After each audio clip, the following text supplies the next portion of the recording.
بسم الله الرحمن الرحيم والحمد لله رب العالمين والصلاة والسلام على رسول الله وعلى آله وأصحابه أجمعين. Assalamu alaikum wa rahmatullahi wa barakatuh. This is Dr. Tareq Rasheed and our program Secrets of Fasting. Now, we started discussing all the benefits and precedents of Ramadan. Now let's go for the other concept of blessing or precedence. If it happens that you give zakah during Ramadan, this actually will duplicate or even higher level of credit that you will get. But don't delay a zakah if it's time coming until you go for Ramadan. This is prohibited. But if it is in Ramadan, so you do it in Ramadan, this you will get higher credit by doing a zakah. But also you can go for earlier periods. So example, it's after Ramadan and you do it in Ramadan. This is a great benefit to practice. So fasting, praying, zakah, as-sadaqat, all of these blessings. So you are obeying all at-ta'at or all pillars of al-Islam, which is you will getting more credit in Ramadan for doing this. There is also one most important issue is zakatul fitr, which is the zakah for iftar, and it's a must do for all Muslim. But what is the concept of zakah? What do we mean by zakah? Zakah is purifying, and also zakah means growing. So when you give money, you don't lose money. Actually, you are increasing, because the idea, once you give, you will take. And this is the blessing from God. As much as you give, as much as you will receive, and as much as you will take. So this is the idea again. So zakatul fitr. What is zakatul fitr? Since in Ramadan we may actually do some issues that are not recommended to do. For example, we speak about people, we get some harms to others. So in order to purify you, you have to pay for what we call zakat al-fitr. It's a must for any Muslim to pay zakat al-fitr, and it's usually after Ramadan, from the sunset of the last day of Ramadan till the praying of Al-Eid, the second day. The idea of this is to purify you during the days of Ramadan. So people actually sometimes forget to do something, neglect something, practice things that are not recommended. In such a case, Zakatul Fitr will purify this and correct these problems that happen. So this is the meaning of zakah. And by zakah, you purify your body, your heart, your tongue, your ears, and your nose, and everything actually you are purifying by this. The mother and the father has to pay for the zakat al-fitr for their kids, because if you are having some people who are dependent on you, again you have to pay zakat al-fitr. And usually some societies or agencies in the country will decide the amount of zakat al-fitr.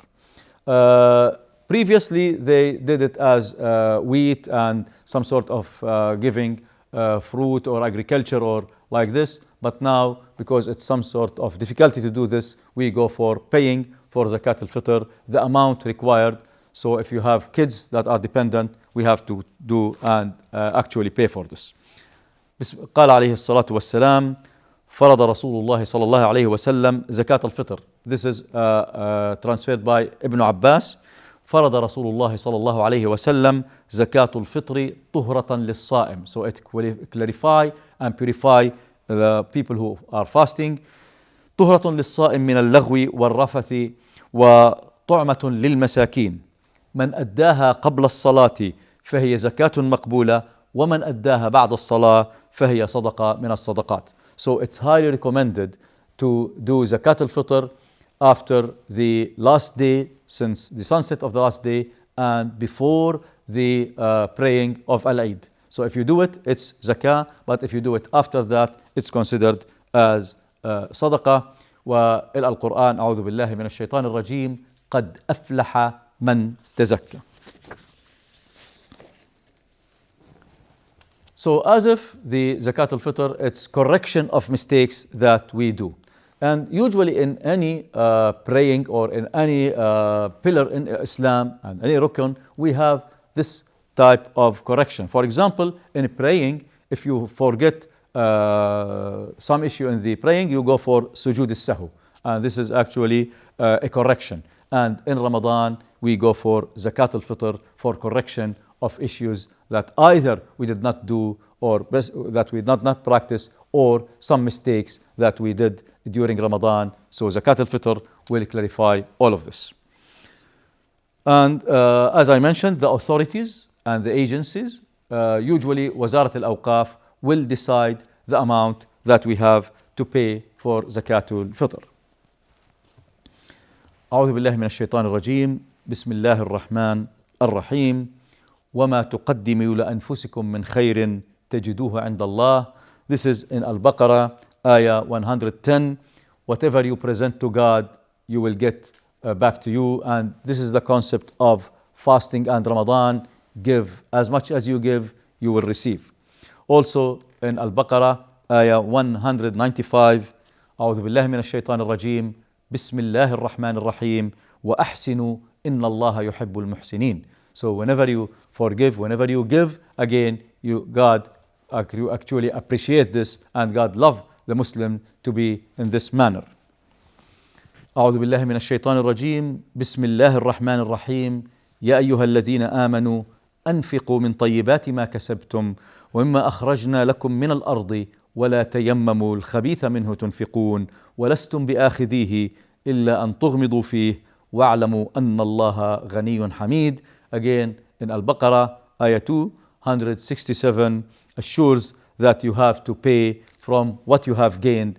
So this is recommended always. Always giving is actually you are taking. Also in Al-Baqarah, in ayah 272, أعوذ بالله من الشيطان الرجيم وما تنفقوا من خير يوفى إليكم وأنتم لا تظلمون. Whatever things you present from khair, you will get it back. Also finally in Al-Baqarah, also in ayah 274, أعوذ بالله من الشيطان الرجيم بسم الله الرحمن الرحيم الذين ينفقون أموالهم بالليل والنهار وسرا وعلانية فلهم أجرهم عند ربهم ولا خوف عليهم ولا هم يحزنون. So as much as you practice giving, and sometimes you give by secret or you give by not in secret, at the end whatever you present you will take. This is assuring from God and confirmation that we have to go as-sadaqah, az-zakah and an-nafaqah. Our Prophet Muhammad said, قال عليه الصلاة والسلام اتقوا النار ولو بشق تمرة, which means that you have to protect yourself from nar. Even with a small issue, a sadaqah, it will help actually in purifying you. Now let's come to another important precedence. So this was az-zakah. Now let's go for what we call al-jihad. What is al-jihad? Al-jihad is fighting. So fighting others is al-jihad, fighting al-kaffar, or sometimes fighting yourself. So Ramadan is actually the month of fighting on all levels. And actually in the history of Islam, Ramadan have some special events that flourish al-Islam to become one of the religion that is now spreading all over the world. So the first jihad is with yourself. So you start fighting the devil. You start fighting being hunger. You start resisting all issues that you used to do during non-fasting days. And this is one of the jihad, is the highest level is jihad with yourself. But also one of the largest victory in al-Islam was al-battle or Ghazwat Badr, which was in the 17th of Ramadan in the second year of al-Hijrah. أعوذ بالله من الشيطان الرجيم بسم الله الرحمن الرحيم وما أنزلنا على عبدنا يوم الفرقان يوم التقى الجمعان والله على كل شيء قدير. In this, God differentiate between people and differentiate between Muslims and al-Kuffar, and this is to support Muhammad alayhi salatu wassalam. And in Badr, Muslims were 300 while al-Kuffar were 900 or around 1000. And in Ali Imran, أعوذ بالله من الشيطان الرجيم ولقد نصركم الله ببدر وأنتم أذلة فاتقوا الله لعلكم تشكرون, that God support you with victory in Badr while you were just few. Now, what is the importance of Ghazwat Badr, which is one of the most important battles in the Islamic history? First, it's the first victory to Islam in history is Ma'rakatu Badr. The second, it's supporting the importance of the holy month of Ramadan. So it comes in Ramadan to clarify that even when you are fasting in the holy month of Ramadan, we have Al-Quran, we have the first victory for Al-Islam in this important battle. Also, the importance of Ma'rakat Badr, God shows that even with fasting and with a few numbers, you can win if you are with God. So once you are supporting God in all your actions, you will be supported from God. Also, this is to support Muslims to continue spreading Islam as God is with all the Muslims. So Badr is actually a small area. It's between Mecca and Bilad al-Sham. It was the trade route for Quraysh. And it's a small pool of water. It has a small pool of water where the battle between Muslims and Quraysh happened. أعوذ بالله من الشيطان الرجيم بسم الله الرحمن الرحيم إذ تستغيثون ربكم فاستجاب لكم إني ممددكم بألف من الملائكة مردفين. And in ayat Al-Anfal, في سورة Al-Anfal, ayah number 9, God supports our Prophet Muhammad and Muslims with angels, that Al-Malaika supporting Muslims in this important battle. Also, the ayah also said that سيهزم الجمع ويولون الدبر, another ayah that supports that for sure Badr comes to support our Prophet Muhammad alayhi salatu wassalam. And in Al-Anfal, ayah 17, أعوذ بالله من الشيطان الرجيم بسم الله الرحمن الرحيم وما رميت إذ رميت ولكن الله رمى. And this is support from God. It says that it's supporting Muhammad alayhi salatu wasalam, that God is with you. So whenever you are throwing all issues in this battle, God is helping in throwing, so to make victorious battle for Muslims. أعوذ بالله من الشيطان الرجيم بسم الله الرحمن الرحيم وما جعله الله إلا بشرى ولتطمئن به قلوبكم وما النصر إلا من عند الله إن الله عزيز حكيم. So God is telling us that all victory come from God. So once Muslims are obeying all what God asked us to do, you will be supported by God. Also, one of the most important issues in the history in Islam is Fathu Makkah, entry of Makkah, which was also in Ramadan, in 20th of Ramadan, 8th year of Al-Hijrah. أعوذ بالله من الشيطان الرجيم بسم الله الرحمن الرحيم إنا فتحنا لك فتحا مبينا ليغفر الله لك ما تقدم من ذنبك وما تأخر ويتم نعمته عليك ويهديك صراطا مستقيما وينصرك الله نصرا عزيزا. And in this ayah of Al-Fatih, from Surah Al-Fatih, in ayat from 1 to 3, this is a support from God that we will help you in Fatih Makkah. So this is the Holy Ramadan. We have the Quran in Laylatul Qadr, the Battle of Badr, the Battle of Fatih Makkah. All of this, Iman is established and victory in Islam is achieved. And let's read some of the concepts of Fatih Makkah. When Makkah was opened, it was on Friday on 25th of Ramadan. It was in the 20th of Ramadan in the 8th year of Al-Hijrah. What have our Prophet did with the Al-Kuffar? So it's called the biggest entry in history is Fatih Makkah. Now, when the Muslims actually win in Fatih Mecca. They won without any battle actually. So all Quraysh stopped fighting, and we have 10,000 Muslim in this battle.